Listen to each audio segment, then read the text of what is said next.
המתים שבדורנו ולכל הצדיקים המתים שוכני העפר ובפרט לרבנו הקדוש צדיק יסוד עולם דחן נאום מקורמה רבנו רבי נחמן מפגבי שמחה נחמן נאומן זירותו יגן עלינו בכל ישראל אמן. ערב טוב à tous, je suis très très heureux de vous retrouver. Baruch Hashem, c'est toujours un srout, on ne sait jamais quand est-ce qu'on va étudier, quand est-ce qu'on ne va pas étudier. C'est toujours un grand srout de se retrouver pour étudier la Torah de Rabbeinu, la Torah du Mashiach. Ah, Baruch Hashem, le son il est bon. On remerciera d'ailleurs pour le son Shimon Yochanan Ben Miriam, beaucoup d'Atzlacha, de Bracha, Shalom Bayit, Nalia Facile, Bezrat Hashem pour lui, et pour son frère Yosef Binyamin Ben Miriam, beaucoup d'Atzlacha, beaucoup de Bracha. Et pour Torah Misa et tous ceux qui écouteront le shiur, tous ceux qui s'attacheront à la Torah de Rabbeinu, que la Torah de Rabbeinu et que Rabbeinu lui-même puisse intervenir pour nous et nous protège de toute mauvaise chose et nous ouvre les portes du retour vers Akadosh Baruch Hu. Vous savez que Rabbeinu, il a dit à ses élèves, Rabbeinu il a dit à ses élèves que il leur a dit j'ai pleuré et j'ai travaillé seulement pour une chose, pour que rien que l'un d'entre vous il soit capable de revenir même 1 millimètre vers Akadosh Baruch Hu. Ça me suffit à moi, c'est pour ça que j'ai travaillé. Donc à plus forte raison, quand on vient, on étudie, on se renforce grâce à lui ou grâce à sa Torah et on se rapproche d'Akadosh Baruch Hu. Il n'y a pas une plus grande chose dans le monde futur que comme nachat pour un tzaddik que ça. Il n'y a pas plus grand. Je vous ai sûrement raconté déjà l'histoire de ce tzaddik qui a fait un pacte avec sa chavruta de la nuit. Il étudiait ils sont 2 tzaddikim qui étudiaient la nuit. Il y en a un qui est parti de ce monde avant l'autre. Ils ont fait un pacte que l'autre il revient. Ouais. Puis il y en a qui revient lui dire qu'est-ce qui se passe en haut. Il lui dit en haut il y a des chalim, il y a des palais. Chaque tzaddik il a son palais. Il a dit celui de Rab. Il a dit dis-moi des choses que je sais pas. Ça c'est écrit. Moi j'ai des choses que je sais pas. Alors il lui a dit il y a un palais que dans ce palais là il arrête pas de changer de couleur. Vous savez que dans la Kabbalah, les tzvaot, les couleurs, c'est un lien de positionnement, d'espace. Ouais, ça veut dire ça change, ça monte. Ça n'arrête pas de monter, c'est ça que ça veut dire. Il n'arrête pas de changer de couleur. Il a dit, ah oui, c'est le Echal de qui? Il a dit, c'est le Echal de Rabbi Nachman de Breslev. Il a dit, alors comment c'est à l'intérieur? Il a dit, je peux pas rentrer. Il a dit, comment on peut rentrer? On a étudié, la nuit, on a étudié l'écoute Moara, on a fait des choses. Il a dit, oui, mais je suis pas allé à Ouman. Tu n'avais pas. Il a dit, si là-bas, je ne peux pas rentrer. Il a dit, il y avait un autre très grand Echal, c'est celui du Rabbi Lubavitch. Lui aussi, j'imagine, ce qui se passe, c'est que comme ils ont laissé des élèves qui sont encore en activité, entre guillemets, même si, bon, tous les tzadikim ont laissé des élèves, Rabbi Shimon Bar Yochai, on est tous attachés à eux. Mais c'est comme si les dernières générations, ils ont laissé la marchandise sur terre, là, ça travaille pour eux. Quand tu vois un area aujourd'hui qui travaille, ou quand on voit dans n'importe quelle partie du monde les émissaires du Rabbi Lubavitch qui travaillent encore, ça continue à faire grandir les chalotes en haut. Ça continue à faire grandir de façon extraordinaire. Vous savez que il y a une très très belle histoire du Baal Shem Tov. Vous savez que dimanche j'aime bien raconter l'histoire une journée plus tard du Baal Shem Tov à Kadosh. Et il y a une très belle histoire du Baal Shem Tov qui dit comme ça. À l'époque du Baal Shem Tov, il avait, vous savez, 60 giborim, on les appelait. Les 60 élèves du Baal Shem Tov, c'était les 60 giborim, les 60 guerriers. Pourquoi? Parce que c'était ceux... C'est bien, je me sens bien parce que j'ai pas besoin de crier pour qu'on m'entende. Je peux parler doucement, ça marche. Mais Maître, il a du mérite. Alors... Ça garde la brochée. En plus, j'ai un peu le débouché, donc c'est très bien comme ça. Alors, Mina Shamaim, donc le Baal Shem Tov à Kadosh, il y avait 60 giborim. Rabbeinu, il a dit que s'il avait eu les mêmes 60 giborim, il a eu très peu d'élèves, Rabbeinu. Il y en avait une dizaine qui étaient vraiment très proches de lui. Mais s'il avait eu 60 comme lui, il aurait pu vivre beaucoup plus longtemps. Et il n'aurait pas été attaqué autant par le Yetzirah et par les forces du mal. En tout cas, alors, le Baal Shem Tov à Kadosh, Rabbi Israël, Baal Shem Tov, lui, il avait 60 giborim. Et ces 60 giborim, c'était des gens vous avez aucune idée de ce qu'ils connaissaient comme Torah. C'était les Gdolador des générations, de toutes les générations rassemblées autour de lui. Et puis, un jour, comme il avait l'habitude, il leur a fait une dracha, une explication. Et dans cette explication, il leur parlait du mikvé. Il a commencé à faire la dracha du mikvé, et tous ont remarqué tout de suite que ce qu'il disait, c'était contraire à ce que le Harizal avait dévoilé. Donc tous, ils ont foncé un peu les sourcils. Et le Baal Shem Tov, il a compris. Et tout de suite, il s'est arrêté, il a dit, vous me croyez pas? Vous pensez que je dis des bêtises? Et il dit, mais non, mais c'est parce que le Harizal, il dit comme ça, et tout ça. Il dit, ok, très bien. Ok, faites ce que vous voulez. Et à ce moment-là, il fait Aliyat Neshama, ce qu'il avait l'habitude de faire. il quitte c'est-à-dire lui, ses yeux, c'est décrit comme ça, qu'il y avait l'impression qu'il était en feu tellement il était en transe. Ses yeux, convulsaient presque, et lui, sa neshama, elle montait. Et tout le monde c'est rare qu'on assistait à une chose, d'habitude il faisait ça en privé, donc c'est rare qu'on assistait à ça. Et puis, au même moment, un de ses élèves, Rabbi Nachman Orodenka, le grand-père de Rabbeinu, qui était un des élèves les plus précieux du Baal Shem Tov. Le Baal Shem Tov lui-même a demandé à Rabbi Nachman Orodenka que leurs enfants se marient. Et Rabbi Nachman Orodenka avait dit non, je peux pas. Il a dit pourquoi? Il a dit parce que je suis descendant de David Ameller. Et nous, on se marie qu'avec des descendants de David Ameller. Donc le Baal Shem Tov était obligé de lui sortir sa généalogie pour lui dire moi aussi je suis un descendant de David Ameller, on peut se marier ensemble. Vous imaginez comment c'était. Rabbi Nachman Orodenka, c'était quelqu'un de très très spécial qui partait des semaines et des semaines dans la forêt en train de parler avec Hachem. On ne savait pas où il était. Juste une petite histoire sur Rabbi Nachman Orodenka dans l'histoire. Rabbi Nachman Orodenka, il a perdu sa première femme. Et pour sa deuxième femme, pour sa deuxième femme, il voulait pas se remarier, mais le Baal Shem Tov a dit c'est bien de se remarier. Et il avait dans l'entourage un autre élève dont la sœur était veuve, très riche et aussi une grande piété, qui est venu voir le Baal Shem Tov en lui disant voilà, je cherche un mari, je veux pas de l'argent, j'ai tout ce qu'il faut, je veux juste un mari qui soit un Talmid Chacham et qui soit un grand tzaddik. J'ai juste tout ce qu'il te faut, et il a fait le match avec Rabbi Nachman Orodenka. Le soir même où il est parti de ce monde, le soir même où il s'est marié, Rabbi Nachman, qui s'occupait aussi, en plus de faire tous ces idbo des doutes, tout ça, il s'occupait de la communauté, il s'occupait de ramasser des fonds, il partait plusieurs semaines, etc. Elle était au courant de ça. Il lui dit écoute, il a fait urgence à m'occuper, est-ce que tu me permets, le soir même du mariage, est-ce que tu me permets s'il te plaît, de te quitter quelques jours et de revenir. Il dit oui, il n'y a pas de problème, juste ne tarde pas. Et effectivement, il est parti. Une semaine elle passe, pas de signe de lui. Un mois il passe, pas de signe de lui. 2 mois, 3 mois. Au bout de 6 mois, la femme elle dit dis-moi, je me suis mariée, je ne l'ai même pas vu. Alors elle va voir elle fait le voyage pour aller voir le Baal Shem Tov. C'est une histoire dans l'histoire, je vous raconte. Alors elle va voir le Baal Shem Tov. Et là, le Baal Shem Tov, il dit quoi? Mais tu t'es réveillé maintenant, ça fait 6 mois que vous êtes mariés, tu l'as pas vu, toi tu viens maintenant me dire. Je dis non, mais j'ai confiance en mon mari. Je sais pas, il avait peut-être quelque chose d'urgent, mais là 6 mois que je l'ai pas vu. J'ai dit, vous devez faire quelque chose, dites-lui de revenir. Il dit ok, je m'en occupe. Donc lui, il voit par Ruach Kodesh exactement où il se trouve, dans quelle ville il se trouve, et il envoie un messager. Alors pourquoi il n'a pas fait, je sais pas, en tout cas il lui a envoyé un messager, comme ça raconte l'histoire. Il lui a envoyé un messager pour le faire revenir. Il lui a dit j'ai besoin de te parler. Effectivement il revient voir le Baal Shem Tov. Il dit qu'est-ce que tu fais? Pourquoi tu es parti? Alors il dit j'ai vu par Ruach HaKodesh moi aussi que ma femme, dès qu'elle va avoir un enfant, elle va partir de ce monde. Donc moi j'ai préféré ne pas rester avec elle, même pas le premier soir. Il dit mais tu peux pas décider sans son accord, il faut que tu lui dises. Alors il a dit ok. Alors il a dit je vais faire une bigisha, je vais l'appeler, on va parler, on va voir qu'est-ce qu'elle veut décider. Donc ils lui ont expliqué ça. Et elle a dit oui, il n'y a pas de problème, j'accepte, et même si j'ai un enfant et que je pars de ce monde avec cet enfant-là, j'accepte, il n'est pas question à quoi ça sert de vivre sans mari et sans rien, à quoi ça me sert. Donc effectivement, il est revenu à la maison, ils ont eu un garçon, elle est tombée enceinte, et au moment de l'accouchement, elle fait une prière à Hachem, parce elle avait les boules, elle savait qu'elle allait partir, elle dit, j'en supplie à Hachem, donne-moi 1 mois, que je voie mon fils 1 mois. Et elle a été acceptée. Et elle a eu la brit mila, et 1 mois plus tard, elle est partie de ce monde. Quand elle est partie, le jour où elle est partie de ce monde, Rabbi Nachman Orodenka, il a dit, si à ce moment-là, elle avait prié pour 20 ans, elle les aurait eu. C'était un et ratson. Ça veut dire qu'il ne faut jamais se limiter. Il ne faut jamais limiter Hachem.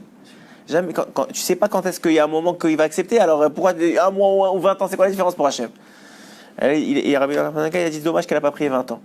Elle les aurait eu. Et donc c'est pour vous dire juste la grandeur de Rabbi Nachman Orodenka. Et d'ailleurs son fils, le fils qui est né de cette union, c'est Rabbi Simcha, qui était le père de Rabbeinu. Et revenons à notre histoire. Donc le Baal Shem Tov, au même moment où il fait une Aliyat Neshama, Rabbi Nachman Orodenka, il s'assoupit. Il essaie de se battre au début parce qu'il veut assister à la Aliyat Neshama, mais il n'arrive pas, il s'endort. Et au moment où il s'endort, il se réveille, dans son rêve, il se réveille en haut, et il voit plein de monde en train de courir partout. Alors il arrête quelqu'un, il lui dit mais qu'est-ce qui se passe? Il dit mais le Rav il va faire chiot, donc il avance comme ça, il arrive justement dans un grand palais comme ça, il rentre, on le laisse rentrer, et il y a tout un parvis de dames qui sont là et qui attendent le shiur. Et là, il voit qui? Le Baal Shem Tov. Bon, il reconnaît le Baal Shem Tov. En âme, je ne sais pas comment il le reconnaît, mais il le reconnaît. Il reconnaît le Baal Shem Tov. Et il commence à dire exactement le shiur mot pour mot qu'il leur a donné en bas. Et à ce moment-là, arrive un jeune homme, un jeune homme, d'une certaine, peut-être, je sais pas, 20, 25 ans, 30 ans, un jeune homme, quoi. Alors, déjà, le Baal Shem Tov, quand il s'est dévoilé, etc., il avait 60, 60, c'est quelques années.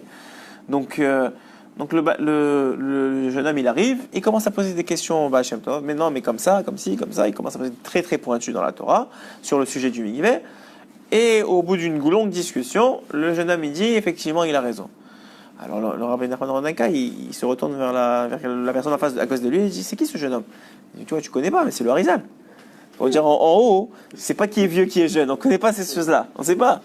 Il dit, c'est le Harizal. Et là, il se réveille. Et là, le Baal Shem Tov, vu qu'il est déjà revenu à lui, il sourit, il dit, maintenant raconte-toi qu'est-ce que tu as vu. Donc il raconte toute l'histoire à 60 Giborim, et là, effectivement, ils sont mal, quoi, de voir que, effectivement, même le Harizal lui-même, il a dit que l'explication du Baal Shem Tov était correcte. C'est pour vous dire que, premièrement, c'est pas parce qu'il y a un qui est venu avant, un qui est venu après, ça veut rien dire. Dans la Torah, c'est pas comme ça que ça marche. Et deuxièmement, l'âge aussi, ça veut rien dire.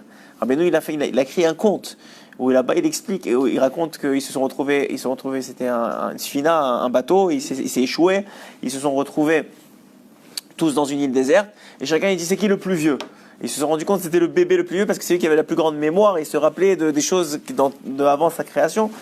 Et d'ailleurs, pour comprendre ce concept-là, c'est un concept qu'il faut, à mon avis, comprendre. C'est que les gens, dans ce monde, on est tellement pas attirés, mais on est tellement préoccupés par nos besoins et nous-mêmes, qu'on n'arrive pas à avoir un esprit. Vous savez qu'on utilise à peu près 20% de notre cerveau, ça veut dire qu'il y a 80% de notre cerveau qui n'est pas utilisé. Hein? 15-16%, les meilleurs 20%, ouais, Baba Salé il fait 20% peut-être. Alors, effectivement. Donc ça veut dire 15-16%, donc on n'utilise rien du tout. Et les hypothèses sont que plus on serait capable d'utiliser notre cerveau, plus on serait capable de contrôler les mouvements d'abord de notre propre corps, nos propres vaisseaux, nos propres cellules, de contrôler les mouvements des choses autour de nous, de faire téléportation éventuellement. Enfin, tout ce que la Torah elle va dire que Mashiach il va dévoiler, c'est-à-dire qu'en vérité, ce que va faire Mashiach, c'est qu'il va ouvrir les Metzarim, il va ouvrir les portes de notre esprit. Et on va être capable d'utiliser beaucoup plus notre âme, qui est la Neshama, puisqu'on sait que la Neshama est dans l'esprit. Le potentiel de la Neshamatique, exactement. Donc, pourquoi je vous dis ça? Parce qu'en réalité, il faut comprendre que nous, on est limité. Donc, on voit notre vie à nous, notre maison à nous, notre petit lieu à nous. On est limité dans l'espace, on est confiné dans notre tête. Mais la vraie unité de mesure, l'unité universelle, c'est pas le centimètre, c'est pas le mètre, c'est pas le kilomètre, c'est pas l'espace. La vraie unité de mesure, c'est le temps. Le temps, c'est la base de tout. C'est ce qui a été créé en premier. Avec la création du monde, c'est le temps qui a été créé. Donc l'unité de mesure du tout, c'est le temps. Et on le voit même quand vous prenez je sais pas moi, une voiture et vous la faites sur un écran même, vous la faites aller de plus en plus vite. Au bout d'un moment, vous la voyez plus parce qu'elle va trop vite pour ce temps-là. Donc elle n'existe plus dans notre espace-temps. Elle existe, mais on la voit pas. C'est comme les âmes qu'on voit pas, c'est-à-dire c'est de l'espace-temps qui détermine les choses. Donc finalement, nous, on est limité dans notre petite vie à nous, et on voit pas plus loin que la mort, mais ça veut dire que c'est pas la mort, c'est-à-dire plus loin que ce monde-ci. Et Rabbeinu, il parle beaucoup de ça, du fait de se sortir de ces metzarim, de ces. On a fait un shiur à Givat Shmuel sur ça justement, que Rabbeinu il parle beaucoup du fait de sortir de sa tête, de sortir de ces limites là d'espace, pour comprendre que nous on n'est pas là pour penser qu'est-ce que le monde va nous apporter. On est là pour voir qu'est-ce qu'on est capable de faire pour Hachem. Vous savez, il y a une délégation d'Asiatiques qui sont venus voir un Rav un jour de New York. De New York ou d'Atlanta, c'est le Rav Friedman, c'est un Rav très connu, Chabad. Et ils sont venus le voir comme ça.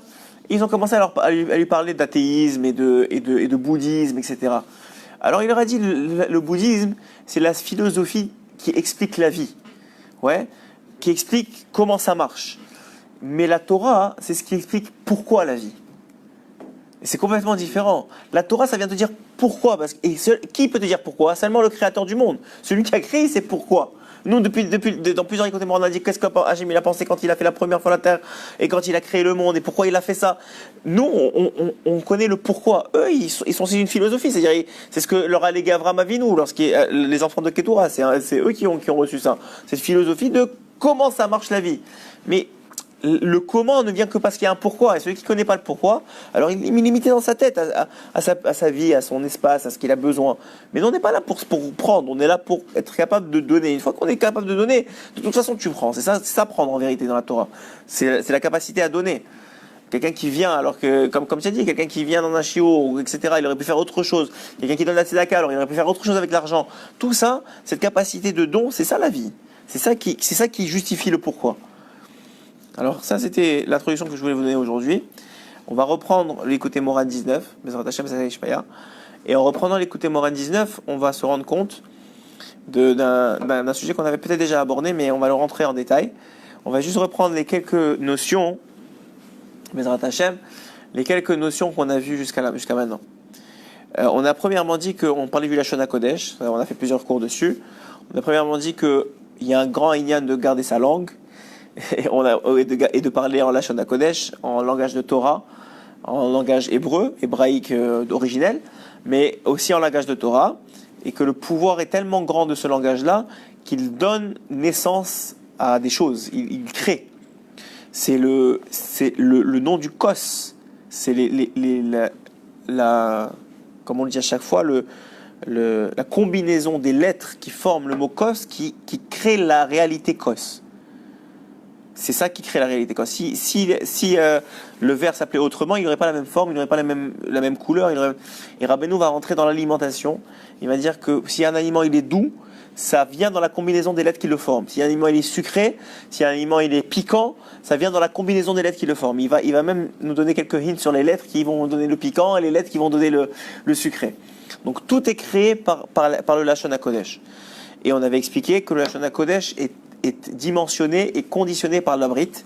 C'est d'ailleurs la fin des Shovavim cette semaine, on est dans la dernière semaine des Shovavim, et conditionné par le Tikkun Abrit. Et que quelqu'un ne peut pas, même s'il apprend l'hébreu, il ne peut pas la maîtriser et avoir ce pouvoir-là sur les lettres, tant et aussi longtemps que sa brite n'est pas réparée. Oui. Et on avait expliqué que maintenant qu'il y avait, depuis le moment de la faute d'Adam Arishon, il y avait, pourquoi on appelle ça le connaissance? Vous avez froid? Vous pouvez éteindre le clim. Il y a des Kleenex, je crois. Merci.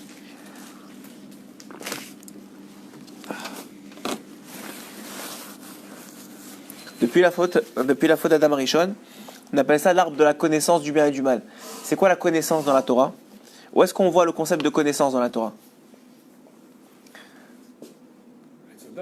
Oui, ça c'est oui, mais il y a un autre moment très très tôt dans la Torah, on voit un concept de connaissance. D'accord, mais il y a aussi Adam Arishon qui a connu sa femme. Vayada et Rava, il a connu sa femme. Donc on apprend de là que la connaissance c'est aussi un chibour, c'est une union. Alors c'était quoi hein? Oui, il s'unit avec Rava, c'est écrit dans la Torah qu'il a connu. La Torah ne parle pas de la Lashon comme les autres langages. Le Lashon, c'est connaître. C'est une connaissance. Oui, mais c'est déjà plus problématique. En tout cas, le premier Lashon, c'est le Lashon de connaissance. Maintenant, on apprend de là que la connaissance dans la Torah, encore une fois, on reva à la sémantique de l'hébraïque, la connaissance, c'est un Lashon de chibour, d'union. Donc, qu'est-ce que c'est l'arbre de la connaissance du bien et du mal? C'est l'union entre le bien et le mal. C'est-à-dire qu'à partir du moment où il y a eu action de manger, bon, ce que ça veut dire, on ne sait pas exactement, mais à partir du moment où il y a action de manger l'arbre, il y a eu union au sein même d'Adam Arishon et du monde entier de bien et de mal. C'est pour ça qu'aujourd'hui, dans toute chose, il y a du bien et du mal. Même chez les rabbinim, vous allez voir des rabbinim bien, des rabbinim pas bien. Vous allez voir, et c'est comme ça dans tout, même dans des choses qui sont les plus kadosh, peut-être plus encore dans ces choses-là. Oh, Abraham, quel plaisir de te voir. Alors, je fais des collaborations et si j'ai pas de réseau, c'est qui la connaissance? Ah, Khazak. La connaissance. Khazak. Assis-toi. La connaissance on a dit la connaissance, c'était Adam Arishon et Chava, qui a connu sa femme. Et donc, ça veut dire qu'il y a un lashon de chibour, d'union. Et donc, de là, on apprend que c'est quoi l'action, qu'est-ce qu'a engendré l'action de manger de l'arbre de la connaissance du bien et du mal? C'est cette union entre le bien et le mal dans le monde, et dans la tête d'un individu, etc., où tout contient du bien et du mal. et que même dans des choses très kadosh, comme par exemple on a parlé des rabbanim et des tzadikim, Rabbeinu il dit il y a des rabbanim qui sont Olam Shel Sheker, qui appartiennent au monde du mensonge. Il y a des babas aujourd'hui et il faut s'en éloigner. Vous savez comment on choisit un rav? Vous savez comment on choisit un rav? Deux critères. Premier critère, oui, c'est vrai, mais premier critère, c'est qu'il doit être baki en halakha. Il doit être baki en halakha. Vous devez poser une question en halakha ardue, il doit être capable de vous répondre. Ça, c'est quelqu'un qui pourquoi? Parce que Rabbeinu il dit celui qui est baki en halakha, il a déjà fait la séparation entre le bien et le mal dans sa tête. La halakha, c'est le moyen de faire la séparation entre le bien et le mal. C'est pour ça que Rav Ovadia, il disait que si quelqu'un a une heure de temps dans sa journée, il doit étudier la halakha. Et Rabbeinu il dit qu'il faut étudier les poskim tous les jours. C'est très important d'étudier la halakha parce que ça fait ce travail-là antinomique à cette action de manger de Tzadarat Tovara. Ça fait la reséparation du bien et du mal dans ta tête. Donc c'est quelqu'un qui doit être baki en halakha. Deuxièmement, c'est quelqu'un qui doit avoir du cœur. C'est-à-dire qu'il doit être capable de se mettre à ta place. Parce que la halakha, on peut la trancher différemment. Plus on est baki, plus il y a des nuances. Bon, bien sûr, je ne parle pas d'une bracha ou quelque chose comme ça, mais il y a des nuances dans Nida, il y a des nuances dans plein de choses. Où on est capable de, et à ce moment-là, il faut quelqu'un qui soit capable d'avoir du cœur, c'est-à-dire de se mettre à la place de la personne en face de lui, de sa génération, etc. Et tu as raison, être Toro Kebaro, ça fait partie de ça. Vadaï, que ça fait partie de ça. Alors, Beno, il parle de ça aussi. Donc là, on parlait du fait de dire, donc effectivement, que cette connaissance, et donc qu'il y avait une emprise du mal sur le bien. Donc même dans le Lashon HaKodesh, qu'on a dit qui est complètement bien, ouais, il y a une emprise du mal. Quelle est l'emprise du mal? C'est le Targum. On avait expliqué, c'est la raison pour laquelle on fait Shnei Micha et Targum. C'est pour annihiler le mal qui veut s'en prendre au Lashon HaKodesh. C'est pour ça que c'est une halakha d'ailleurs, de faire Shnei Micha et Targum. Ouais, c'est une halakha. Shnei Micha et Targum, c'est une halakha. Celui qui ne peut pas le vendredi matin, comme il faisait le Harizal au Rabbeinu, il fait chaque jour une partie. Et sachez que c'est Mesougal a beaucoup de bracha. Beaucoup de bracha. Ça protège énormément. Énormément. Je sais que c'est très difficile pour la plupart des gens qui lisent doucement et on a l'impression de perdre son temps. C'est pour ça que la Gemara a dit que tout celui qui fait ça, il allonge sa vie. Parce qu'on sait le gars, il a l'impression de perdre son temps. Il lit, il comprend rien. Alors on lui a dit, t'inquiète pas, on t'allonge ta vie. Comme pour les parents. Voilà, on a la référence, Masechet Brachot, Chet Amud. Il est dedans, il l'a fait aujourd'hui. Non, je rigole. Alors, tu vois, on a des érudits qui viennent étudier. Alors, de là, on apprend quoi? Que effectivement, ça allonge la vie. Donc, c'est très important. Et pourquoi? Rabbeinu donne le secret. Parce qu'on avait expliqué que le mal qui veut s'accrocher au Lashon HaKodesh, qui veut puiser le mal, n'a pas de... Encore une fois, je vous l'ai sûrement déjà dit, mais c'est important de le comprendre. Le mal n'a pas d'existence propre. Il ne se nourrit pas, il ne peut pas se nourrir de Dieu. Dieu il n'a pas de mauvais, il a créé le mauvais. Le mauvais n'est pas de toute existence, c'est une création. Comme les animaux sont des créations. Le juif n'est pas une création. C'est pour ça qu'il est éternel. Ouais, la Torah n'est pas une création. La Torah c'est éternel, c'est une partie de Dieu, c'est la volonté de Dieu donnée sous forme de papier, mais c'est tout ce qui vient de Dieu, c'est-à-dire qu'il y a une partie de lui est éternelle. C'est pour ça que c'est écrit la Torah, Dieu et les Israël, c'est Echadou. D'où ça vient Echadou? C'est pas que c'est la même chose, mais ils sont tous une partie de Dieu. Donc tout ce qui fait une partie de Dieu, qui n'est pas une création de Dieu, c'est la différence entre les Goïm et nous aussi, c'est que nous on a une Neshama qui est Elokite. Ouais, le Baltania parle beaucoup de ça. Il explique qu'il y a une Neshama Behemite, une Neshama Elokite. Il y a une Neshama plus réflexe, on va dire, sans vouloir dire la traduction littérale, et une Neshama qui est plus divine. Et la Neshama divine, elle a été donnée au peuple d'Israël. Alors pourquoi vous allez me dire pourquoi lorsque les Goïm existent? Deux principales raisons qui sont rapportées par le Balatania. Première raison, c'est que quand vous avez, il donne un très très beau machin que j'ai beaucoup aimé, il dit quand vous avez un mariage, ouais, c'est quoi le kiff? C'est d'inviter tout le monde, qu'il y ait du monde, qui soit présent. Alors il fallait qu'il y ait du monde pour être présent au mariage on a eu le mariage de Benaïa entre nous et le peuple et Hachem. Et ils sont là. Le problème il est que c'est pas un kiff quand les invités sont jaloux du marié et de la mariée. C'est ça le problème. Mais le Mashiach, il va venir, il va leur expliquer quelle est leur place. Il va leur expliquer que c'est une bonne place, ils devraient être honorés d'être invités. Et que c'est un kiff pour eux d'être invités. Et ceux qui vont comprendre, ils vont comprendre. Ceux qui vont pas comprendre, ils ne seront pas invités au mariage. C'est dommage. Ouais. Donc là, ta première raison, dit le Baratania, c'est pour ça. Et deuxième raison, c'est que le peuple d'Israël avait besoin de cette séparation. Vous savez que la Gdusha, quand on dit qu'on est Mekoudé chez une femme, Quand on marie une femme, on dit Mekudeshet li. La phrase que dit un homme, c'est elle lui est réservée. Alors, le vrai Mekudeshet, c'est elle lui est sanctifiée. Mais de là, on apprend encore une fois à travers la sémantique hébraïque que la sanctification, c'est la séparation. C'est-à-dire que pour être saint, il faut être séparé du mal. C'est ce qu'on vient de expliquer au niveau d'Adam Arishon. C'est-à-dire que pour quelqu'un qui je veux devenir saint, je veux devenir un tzaddik, il faut qu'il y ait une épreuve. Le gars, s'il n'a pas d'épreuve et que tout va bien et que c'est la plage pour lui tout le temps, il ne peut pas devenir tzaddik. Parce qu'il a besoin d'un travail de séparation avec le mal. Donc il faut que le mal l'attaque. Parce que si le mal il est clair devant lui depuis le début que ça c'est du bien, ça c'est du mal, alors il n'y a pas de séparation. Il faut qu'il fasse un travail sur lui, d'étude, d'halakha, de travail sur ses midot, pour dire ça c'est bien et ça c'est mal. Et je choisis le bien. Et je fais la séparation avec le mal. Et à ce moment-là, il se sanctifie. Et à ce moment-là, il passe à un autre niveau. Après ça, c'est beaucoup plus fin. Le choix devient de plus en plus fin. À l'époque, c'était on regardait un film ou pas regarder un film. Aujourd'hui, c'est étudier la halakha ou étudier tel maseret ou tel maseret. Ou faire du sport ou aller étudier, ce qui est encore un très bon choix. C'est-à-dire c'est déjà des niveaux. C'est s'occuper de son corps de façon saine. Il faut les deux. Mais il y a des moments pour tout. Alors donc là déjà, les choix s'affinent. C'est pas on va en boîte de nuit ou on va à la synagogue. C'est pas aussi simple que ça. Ouais. Donc déjà, on comprend que plus on va avancer dans la Kedusha, plus il y a un affinement du bien et du mal, et plus le mal est difficile à discerner. C'est très compliqué. C'est pour ça que les babas ont tellement de force, parce que ils ont un peu d'émet dedans. Donc les gens sont attirés. Mais Hachem, Rabbeinu il a dit qu'il faut être tam. Rabbeinu il disait pas genre toi c'est ton tikkun. Enfin oui, il disait ton tikkun, il faut que tu fasses ça, il faut que tu fasses ça. Mais il disait pas dans une autre vie t'étais comme ça ou t'étais celui-là. Il n'y avait pas ce genre de choses là. Le Harizal il l'a fait, mais c'était le seul qui était capable de le faire. Mais aujourd'hui, on cherche pas à savoir. On veut comprendre qu'est-ce que Hachem il veut de nous. À 120 ans, on aura l'éternité pour savoir quels sont les tenants, les aboutissants des choses. Nous, ce qu'on veut, c'est savoir pourquoi on est là, qu'est-ce que Hachem il attend de nous, comment on peut s'améliorer, comment on peut faire ce que Hachem il veut. Et avec ça, on va trouver les solutions. Et ça passe par des choses qui sont très circlées, très, très carrées. Il n'y a pas besoin de folklore.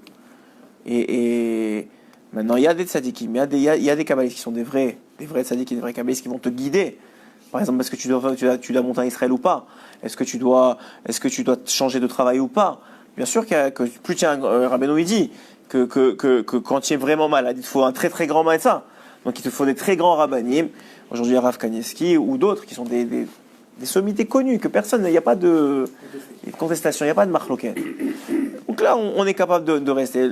Les autres, s'il y a une marloquette, vaut mieux rester. J'ai entendu, je ne sais pas ce qui est, encore une fois, c'est un sujet qu'on parlera hors caméra. À mon avis, c'est un grand tzaddik, mais si on parle du même, à mon avis, c'est un grand tzaddik. Mais là aussi, il y a des tzaddikim qui sont incompréhensibles. Et qui, si on n'a pas les kélim suffisants, peuvent te faire tomber de là où tu devrais être. Alors, on ne doit pas parler du même. Mais bon, en tout cas, tout ça pour dire qu'il y a une vraie réalité, c'est que on a la Torah, on a des voies de comportement, et que c'est ça le birour. Le birour, et c'est vrai que c'est pas folklorique, mais c'est ça qui fait le travail, Rabbeinu dit. Qu'est-ce que c'est de s'asseoir et de faire Shnei Micha et Chatargum? C'est pas des grandes choses. Mais ça fait des choses extraordinaires. C'est quoi le fait de faire de s'astreindre à faire un Melavé Malka? Qu'est-ce que c'est? Mais vous savez pas combien c'est précieux aux yeux d'Hachem de s'asseoir pour manger un 4e repas pour accompagner la Malka, pour accompagner la reine. C'est-à-dire lui dire on ne voudrait pas que tu t'en ailles. Vous savez pas ce que ça vaut. C'est ça qui vaut. Ça vaut des milliards et des milliards aux yeux d'Akadosh Baruch Hu. Et nous on cherche le folklore. Et des fois, on oublie l'essentiel. Il y a des choses qui sont à notre portée. Et c'est le travail du Tzara. Le Rabbeinu, il dit que le Tzara, il s'habille dans les mitzvot. Il s'habille dans les mitzvot parce que nous, on ne sait pas qu'est-ce qu'il y a de la valeur et qu'est-ce qu'il n'y en a pas. Parce qu'encore une fois, on est toujours dans le bien et le mal mélangés. Et à cause de ça, on fait des choix qui ne sont pas... Il y a des choses à notre portée. Shnei Micha Chatargum, c'est à notre portée. Et on doit s'émerveiller, s'enorgueillir de ça. Hein? Là aussi, les Tzara se déguisent quand ils disent de faire Shnei Micha Chatargum. Ils te le repoussent. quand il te dit de ne pas faire. Je pense pas. Moi, je pense que si l'halakha, elle est là, et c'est une halakha claire, broura comme ça, c'est pas possible qu'il s'habille dans ça. Il y a un grand yetzer. Moi, je pense au contraire. Et c'est vrai que c'est des choses très difficiles. S'occuper, excusez-moi, mais quelqu'un me parlait ce matin qu'il a son père qui est tombé en France, en tout cas, il me racontait un peu son histoire, et il me disait que son frère, il s'occupe de lui, il lui donne à manger tous les jours. C'est ça la mitzvah de Kivud Avayim. Vous savez combien ça prend de kohot aujourd'hui pour arrêter son travail tous les jours et aller donner à manger à son père qui est dans une maison de retraite parce qu'il veut pas, parce que le père lui-même il voulait pas se faire donner à manger par des goyotes. Vous imaginez là, le kohot que ça prend. Mais ça c'est ça les tzadikim de la génération. Mais nous on le voit pas, nous on veut les folklores. Mais c'est ça les vrais tzadikim. Et c'est dans nos mains. C'est des choses qui sont dans nos mains. On est capable de devenir ces gens-là. On est capable de faire ces actions-là, d'être là pour les autres, n'importe. On est capable de ça. C'est des petites actions qui sont dans nos mains. Et le problème, il est que il te fait voir la finalité. Il te montre pas les étapes, les petites marches qu'il faut monter. Donc toi, tu vois la finalité, tu dis, la finalité et moi, ça marche pas ensemble. Donc tu te décourages, et là tu t'énerves, et là tu n'es pas bien, et là tu te stresses. Alors que c'est pas vrai, fais les petites choses, et donne la valeur à ce que tu fais. Mais Vadaï, ça a énormément de valeur. C'est ça qui a de la valeur. Regardez, la Shona Kodesh, faire attention à ses yeux, des choses qui sont dans nos mains. C'est pas des choses qui sont... Moshe Rabbeinu, il a dit au peuple d'Israël, c'est Karov Lachem, c'est proche de vous. Là, la Hira, c'est loin. Ça y est, à chacun son niveau de Hira. Pour un, le niveau de Hira, c'est de ne pas aller dans une plage mixte. Pour un autre, c'est pas de regarder un film. Pour un autre, c'est d'étudier toute la nuit. Chacun, il a son niveau de Hira. Mais c'est Karov Lachem. Chaque niveau, il est Karov à toi. Chaque niveau, il est Karov à toi. Et Hachem, il attend juste le prochain niveau. Il attend pas, Papa Salé. C'est à notre portée. Et si c'est pas à notre portée, c'est que c'est pas pour toi. Rabbi Nathan, il dit, faites très attention. Les choses qui sont trop loin de vous, elles vont vous éloigner de Dieu. Elles vont pas vous rapprocher. Elles vont vous éloigner de Dieu. Rabbi Nathan, il donne l'exemple de... de quelqu'un qui... Je ne veux pas dire de bêtises. Ça fait longtemps que j'ai lu celui à la Chot. Là-bas, il parle de la vérité du Hémet. Il dit que le Hémet, des fois, il y a des gens qui vont te dire, mais fais ça. Je ne me rappelle plus de l'exemple qu'il donne, mais il dit, mais fais ça, et toi, tu n'es pas encore là. Et finalement, tu vas le faire, mais ça va t'éloigner. C'est trop difficile pour toi, tu vas faire le réchec, et même ce que tu faisais, tu ne vas plus le faire. Comme ceux qui étudient la Kabbale sans passer par le Talmud. Oui, bien sûr, ceux qui étudient la Kabbale sans passer par le Talmud. Voilà. C'est pas évident de dire une chose pareille. Quelqu'un qui va arrêter de travailler complètement et qui va étudier complètement, 100%. C'est pas tout le monde qui est capable. Il y en a qui sont capables, et tu le sais. Il faut avoir un grand gdola derrière toi. C'est des shélotes. Et même des gens qui, par exemple, il y a quelqu'un au collège qui c'est très difficile pour lui à Parnassa. On parlait de ça la semaine dernière avec lui. C'est vraiment très difficile. Et sa femme, ça ne travaille pas depuis 1 an et demi. Vous connaissez la paye du collège, c'est une catastrophe. C'est une catastrophe. C'est 2000 shekels. Qu'est-ce qu'il va faire avec 2000 shekels? Avec son loyer, il est de 3500. Ok, il ne travaille pas depuis 1 an et demi. Il a des dettes, des trucs, des machins. Alors il se demande, peut-être que c'est la volonté d'Hachem que j'arrête de faire le collègue toute la journée et que je commence à travailler. Parce que ça fait 1 an et demi que je ne peux pas. C'est une réalité. D'ailleurs, Rav Koenig, un jour, j'avais un ami qui est parti le voir. Il lui a dit, j'ai des problèmes de Parnassa. Il lui a dit, tant que tu tiens le loyer, le manger sur la table, tu n'as pas à te poser de questions. Dès que ça commence, le loyer, le manger sur la table, il n'est pas là. Pose-toi des questions que peut-être Hachem il veut que tu arrêtes d'étudier toute la journée. Ah, ça nous fait lever les yeux. Ah, comment Hachem peut vouloir ça? On ne connaît pas les volontés d'Hachem. On ne connaît pas les tikkunim. On ne connaît pas. On ne sait pas ce que Hachem il veut de nous. On ne sait pas quelle émouna il faut travailler, quelle forme d'émouna. On ne connaît pas ces choses-là. On ne sait pas. Hachem il a ses voies. Allez, je vais vous raconter une très très belle histoire du Rav Shvadron. Je l'ai lu hier après-midi. Le Rav Shvadron, c'était un très très grand darshan, on dit, quelqu'un qui donnait des shiurim à Yerushalayim. À l'époque, il n'y avait pas d'internet et tout ça. À l'époque, quand tu as rassemblé 300 personnes à Yerushalayim, c'était quelqu'un extraordinaire. Aujourd'hui, on ne réalise pas qu'on donne des shiurim à des milliers de personnes et on est beaucoup moins grand que eux. Mais ça veut dire, c'est pour vous dire combien on a de srout. Et donc lui, il racontait que il y avait un homme qui un jour, qui était rave, et qui avait décidé de donner du sang. Donc tous les mois, il donnait du sang. Ça aussi, c'est énorme, c'est à notre portée. C'est sauver la vie d'un autre juif. Sauver la vie d'un autre juif, et la Torah, elle dit, celui qui sauve un autre juif, il sauve un monde entier. Ah, nous, on ne croit pas en ces choses-là. Ah, il faut donner des millions de dollars, il faut acheter la Parnassa à Kippo. Si c'est pas dans tes moyens, c'est pas dans tes moyens. Donner du sang, c'est aussi peut-être plus grand, parce que Hachem, si tu le fais béhémet, c'est quoi la réalité? C'est quoi le trick? C'est quoi la chose derrière? C'est que quand quand c'est à ton niveau, tu es heureux de le faire. Et si tu es heureux, tu le fais de tout ton cœur, et donc Hachem, il va le prendre, il va en faire quelque chose d'extraordinaire. Que tu n'as aucune histoire. Mais si c'est pas à ton niveau, et que tu te forces parce qu'il faut le faire, et ben ça enlève, même si c'est une beaucoup plus grande mitzvah, puisque tu prends un pourcentage beaucoup moindre de la mitzvah, probablement que ça vaudra beaucoup moins que la petite mitzvah que tu es en train de faire à 100%. 100%. Oui, 100%. 100%. C'est la réalité, c'est-à-dire que quand tu es à son niveau, et ça, pourquoi c'est comme ça? Parce que le Sera, il sait qu'on a une faiblesse. Une faiblesse, c'est la gava. C'est notre plus grande faiblesse en tant qu'homme. C'est la faiblesse d'Adam Rishon, et c'est notre faiblesse à nous, c'est la gava. C'est la faiblesse des Shalom Bayit, c'est la faiblesse de tout. Des problèmes avec les enfants. Toute notre faiblesse, et je le dis presque à chaque fois, c'est la gava. C'est l'orgueil. Alors il sait que il va nous tenter à faire quelque chose qui fait plus d'éclat, qu'on a l'impression d'être plus fort. Ouais, on se réveille la nuit, on fait khatzot. Il faut faire khatzot. Je dis pas qu'il faut faire khatzot. Je vous dis tout ça, c'est vrai, il faut le faire. Mais il y a des niveaux, il y a des étapes. Et si tu arrives, je sais pas encore étape, tu peux faire comme on l'a dit toujours, une fois par semaine, une fois par mois, chacun son niveau. Tu fais ce qui est ton niveau. Parce que de toute façon, quand tu fais les choses, c'est pas toi qui les fais. Vous croyez que quand vous vous réveillez à khatzot, c'est vous qui vous réveillez? C'est pas vous qui vous réveillez. Moi, je me vois le matin, quand Hachem veut me réveiller, ma fille elle me réveille, elle commence à crier, elle pleure, je me réveille, et quand j'arrive pas. Alors, qu'est-ce que je fais? C'est bon, je fais à 8h, je fais comme tout le monde. C'est sûr que quand je fais net, mais qu'est-ce que ça veut dire? Ça veut dire que c'est Hachem qui me réveille. C'est Hachem qui fait. C'est sûr qu'on va pas dépasser maintenant la lacha et rater Kriyat Shema, ouais? Même les chassidim, ils ont un réveil. Vous savez comment ils font les chassidim? Ils ont un réveil, ils se réveillent, ils ont un réveil le matin, ils font Kriyat Shema, ils s'endorment. Il n'y a pas besoin de faire Birkat Torah pour Kriyat Shema, hein, parce que c'est une mitzvah, c'est pas comme la Torah. D'où on apprend ça, que quelqu'un qui a raté le Zman de Kriyat Shema, alors c'est considéré comme de la Torah. Donc ça veut dire que c'est une mitzvah. Une mitzvah, il n'y a pas besoin de. Donc il se réveille après ça, quand il se réveille, je sais pas moi à quelle heure il se réveille après ça, même si c'est passé le temps de Kriyat Shema, ils ont le minhag de faire à ce moment-là Birkat Torah, même à la synagogue pour les Ashkenazim, etc. Mais au moins ils n'ont pas raté le Zman. C'est chaval. Le Kriyat Shema à la mita, c'est des choses qui sont pas shoot, qui sont à notre portée, et parce qu'on va attraper des grosses choses qu'on n'attrape pas de toute façon, on rate les petites choses, et c'est très très très très dommageable. Alors regardez le Rav Shadron, il rapporte qu'il y avait un Rav, j'ai oublié le nom, je m'excuse, mais c'est un Rav de Yerushalayim, qui donnait du sang cette journée-là. Et cette journée-là, il y a quelqu'un qui travaillait là-bas, qui était un peu pas religieux.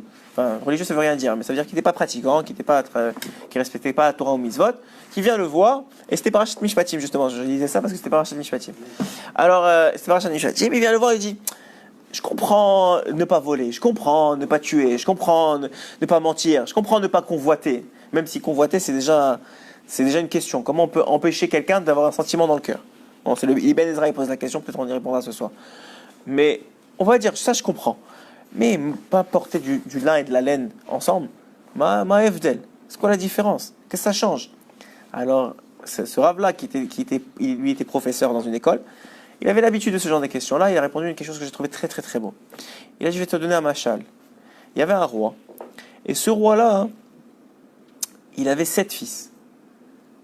D'après quelqu'un m'a demandé ce soir, est-ce que quelqu'un qui a 7 garçons, alors c'est écrit qu'il est garanti Gan. J'ai pas vu ça, mais il faudrait que je vérifie. Il me dit, je dis, mais pourquoi? J'ai dit, quelqu'un, j'ai un ami, il a eu 9 garçons et après il a eu 2 filles. Je dis, ouais, c'est beau, alors, il a eu 7 filles, ce roi-là. Et ce roi-là, il avait une mida particulière, c'est qu'il aimait beaucoup, il était très artiste dans l'âme, il aimait beaucoup peindre. Il aurait aimé qu'un de ses enfants hérite de cet héritage-là de peinture. Mais il a remarqué que tous les garçons, en tout cas les 6 premiers, ils ne voulaient pas du tout savoir, c'était des bûcherons. Ils ne voulaient pas savoir c'est quoi la peinture. Mais le 7e, très jeune, il s'assoyait à côté de lui quand il peignait, il le regardait peindre, il s'asseyait. Alors il avait beaucoup de nachat de cet enfant-là, parce qu'il aimait la même passion que lui. Et puis cet enfant-là, il a un peu grandi, il a commencé à prendre un pinceau dans les mains, etc. Il a fait des gribouillages. Puis quand il a commencé à avoir un peu d'intellect, à peu comprendre, tout de suite il a décidé de lui prendre un mélamède. Le meilleur artiste du royaume, il l'a ramené au royaume, dans le palais, pour lui apprendre. Au bout de 2 jours, le maître peintre, il vient voir le roi et dit, je suis désolé, Kvodameler, mais je ne peux pas apprendre à votre fils à peindre. Il dit, pourquoi? Qu'est-ce qu'il y a? Il a 2 mains, et qu'est-ce qui se passe? Il dit, votre fils, il est daltonien. Il tombe de sa chaise, daltonien. Oui, il peut pas. Je lui demande du jaune, il met du rouge. Et qu'est-ce que vous voulez qu'il fasse? Même il peut y mettre tant qu'il veut, ça va marcher. Alors il est triste, il n'est pas bien, etc. Mais il dit, il doit avoir quelqu'un dans ce monde qui va aider mon fils. Donc il met un édit dans le royaume. Quoi? Celui qui arrive à apprendre à mon fils à peindre, alors il est sûr d'avoir, il est bon jusqu'à lui et ses enfants et ses petits-enfants, ils sont pris en charge. Mais tout le monde, le mot se répand qu'il est daltonien. Ils vont se faire juste tuer, ils vont se faire punir, ils vont pas gagner quoi que ce soit. Donc personne ne se présente. Une semaine passe, 2 semaines passent. Et là, il y a un rave comme ça, grande barbe. Il vient voir, il dit oui, c'est quoi le problème? Il dit voilà, mon fils, il est daltonien et je veux qu'il aime la peinture, je veux qu'il apprenne à peindre. Il dit, ok, laissez-moi 3 mois avec lui, on va lui apprendre à peindre. Il dit oui, vraiment, vraiment, vraiment. Vous serez bien récompensé, pas de problème. Et effectivement, au bout de 3 mois, il revient. Le roi, il a qu'une hâte de montrer à tout le monde comment son fils il sait peindre. Donc il rassemble toute la famille, tous les hauts dignitaires du royaume.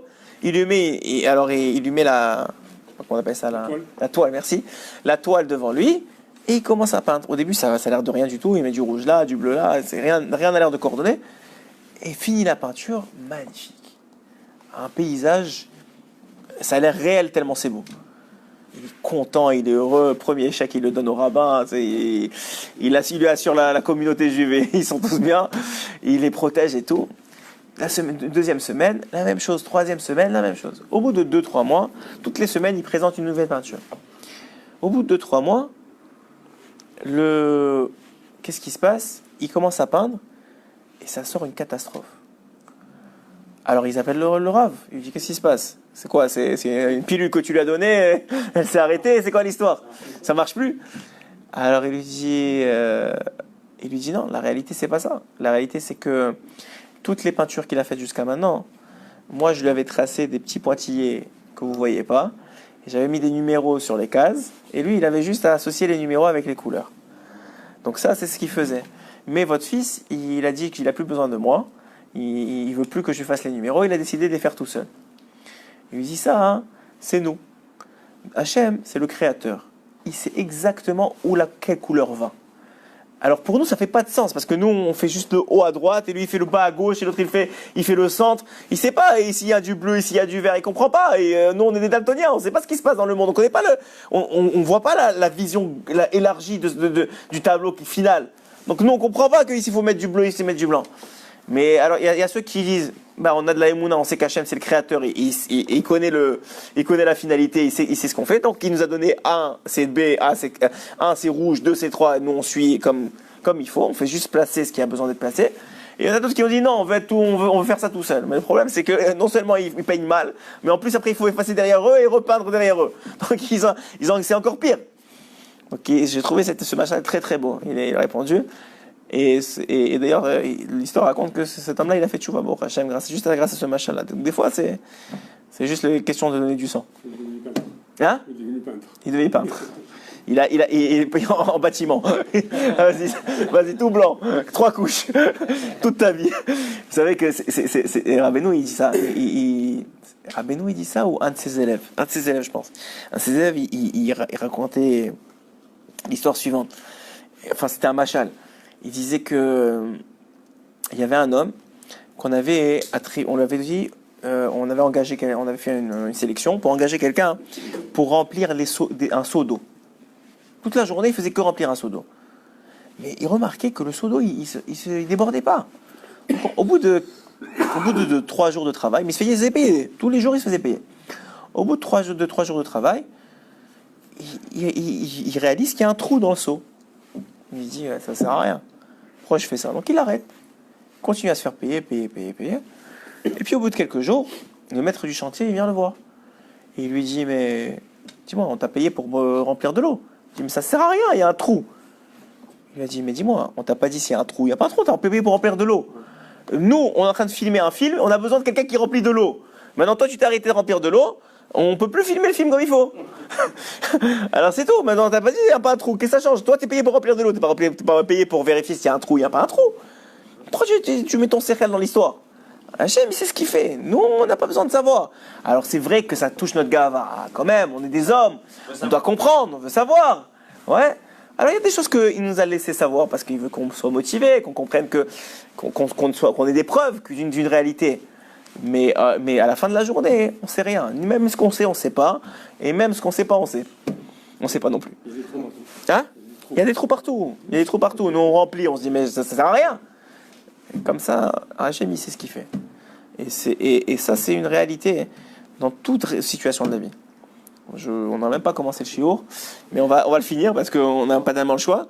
Mais on va juste voir les quelques lignes que Rabbeinu y rapporte justement sur cette partie-là de la nourriture qu'on avait parlé. Il dit celui qui est capable de réveiller Hitnotsetsut, la lumière à Otiot qu'il y a dans les lettres des lettres hébraïques, les lettres de la Torah.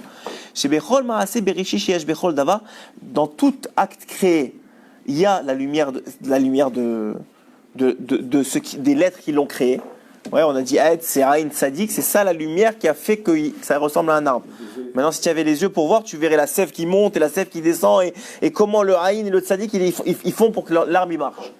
Oui. L'énergie quand même. Exactement. L'énergie spirituelle qui fait vivre l'arbre. Alors, et ça vient de la lettre. Azai, alors il dit Rabbeinu, Azai achilato ushtiato vechol ta'anugav eno ela mitnotesut haotiot. Et même tout ce qu'il mange, et tout ce qu'il boit, etc. Tout ça, ça vient aussi de la hitnotesut. Pourquoi on est rassasié? Parce qu'on mange des otiot. On mange des étincelles divines. C'est pour ça qu'on est rassasié. Et quand on a trop mangé, c'est parce que notre système n'est pas capable de digérer littéralement le nombre d'étincelles divines qu'on a récupérées. Pourquoi on ne mange pas les choses non cachères? Parce que Hachem il a dit ça, vous ne pouvez pas récupérer ces étincelles-là. C'est le bien de ce mal-là, vous ne pouvez pas le toucher. Tant que Mashiach n'est pas là, vous ne pouvez pas faire ça. Le porc, il y a trop de mal par rapport au bien. Il y a du bien, mais par rapport au bien, il y a trop de mal, vous n'êtes pas capable de l'extraire. Les crevettes, la même chose. Ouais, ça c'est des animaux mais les animaux que vous avez le droit et qui y a la shrita, qui sont faits comme il faut, ou les éléments comme les fruits, les légumes que vous avez le droit. Alors tout ça vous pouvez sortir les nixosot de Gdusha. Quelqu'un qui est rassasié, c'est justement parce qu'il a sorti les nixosot de Gdusha qu'il faut. Et pourquoi le vin? C'est-à-dire c'est quelqu'un qui m'a dit ça hier à Seudachit. Pourquoi l'alcool ça saoule? Parce que c'est du concentré de nixosot en vérité. Comment tu fais pour sortir de l'alcool? Distille, on dit. Il y a une distillation. Donc en vérité, pour avoir un kos de harak, tu as 3 kilos de figues. Donc c'est pour ça que ça saoule tout de suite. Parce que c'est la concentration de l'élément d'étincelle divine qu'il y a dans l'alcool qui fait que maintenant tu n'es pas capable de le contrôler. Ouais. Et c'est pour ça aussi que le vin, il a une bracha particulière. Parce que maintenant, on vient d'élever la nature spirituelle du raisin en vin. Il a une bracha particulière à ce moment-là.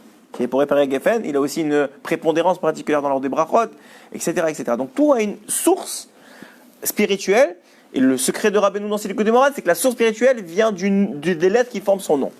Et je vous ai expliqué que Aed, c'est pas juste Aed, c'est pas Aïn Tzadik. Aïn, c'est Aïn Yud Nun. Ouais? Tzadik, c'est Tzadik Dalet Yud Kouf. Et Kouf, c'est Kouf, alors on peut le faire à l'infini. Et après ça, on peut faire des permutations. C'est pour ça qu'il y a des milliers d'arbres. C'est pour ça qu'il y a des milliers de fleurs.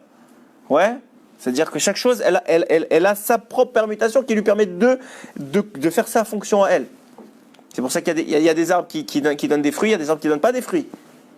Là aussi, ça vient du nom. C'est pour ça que quand un homme il est malade, on lui ajoute un nom.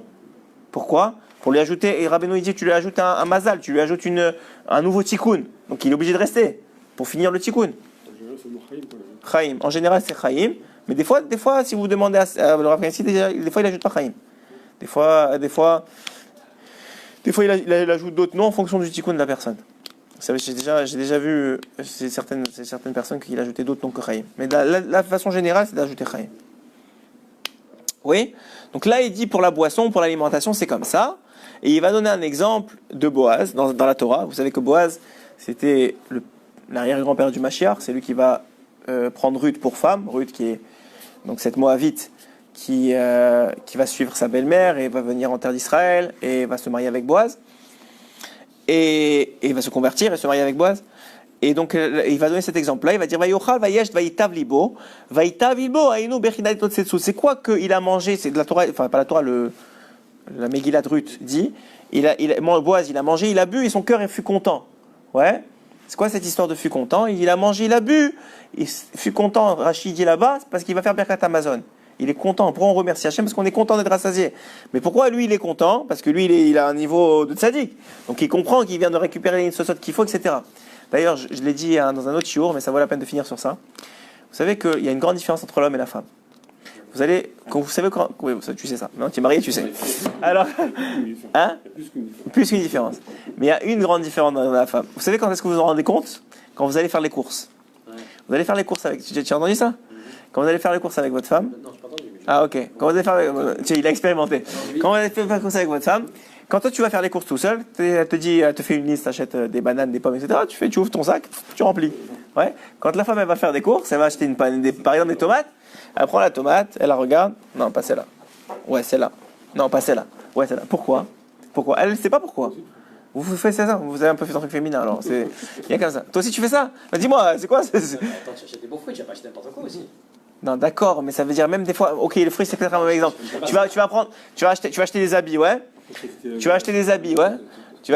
Toi aussi tu fais ça. Tu vas acheter des habits. Moi, je prends le premier qui est sur la pile. Non, elle va chercher un truc. Toi aussi tu fais ça. Non, parce que le Bon, ok, laissez-moi faire. Il y a un changement de. Nous aussi, moi aussi, je fais ça, mais peut-être comme on est une société de consommation, le premier est tout.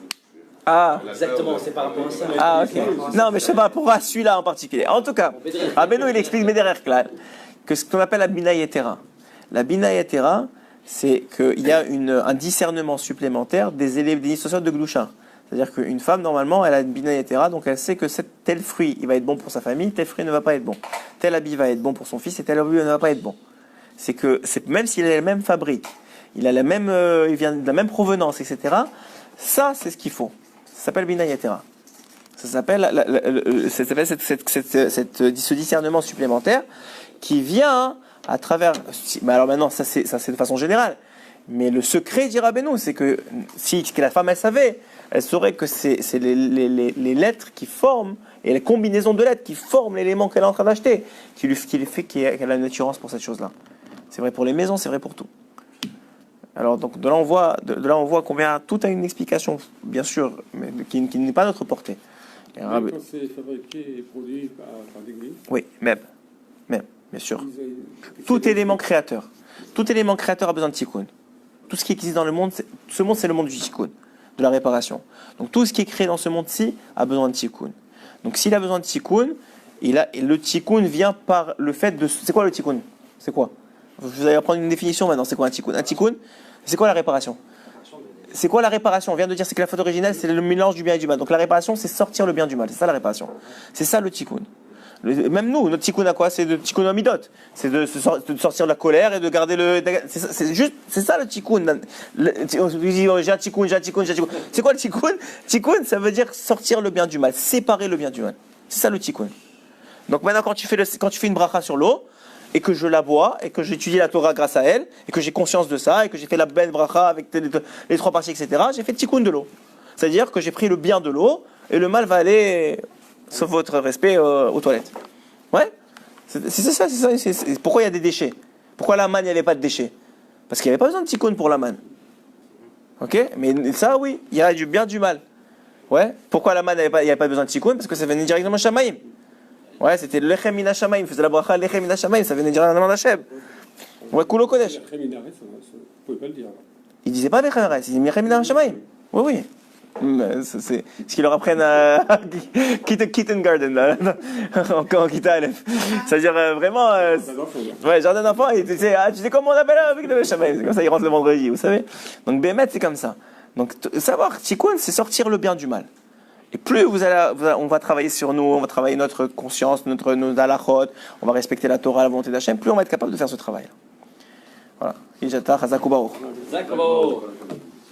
Merci d'être venu, Kol hakavod.